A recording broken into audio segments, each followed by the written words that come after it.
Man dabar čia kaip ta Danija, kurioje buvau 16 metų.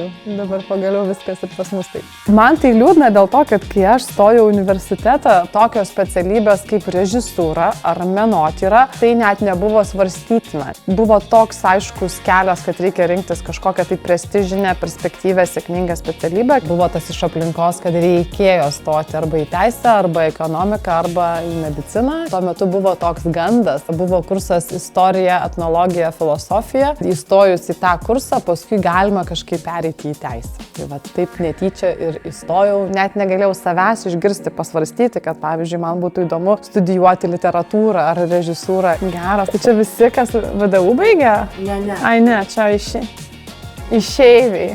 Gerai, nufotkins. Ką čia man parašyti?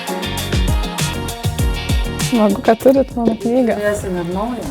Ir iš tikrųjų reikia nebijot, stot, galima studijų metu pakeisti kryptį. Ir apskritai turbūt nenorėčiau gyvenime kažko keisti, nes čia gal toks prietaras, vieną dalyką pakeitus, paskui visą kitą pasikeičia. Tai aš labai laiminga buvau ir universitete, ir buvo įdomu, ir viskas gerai.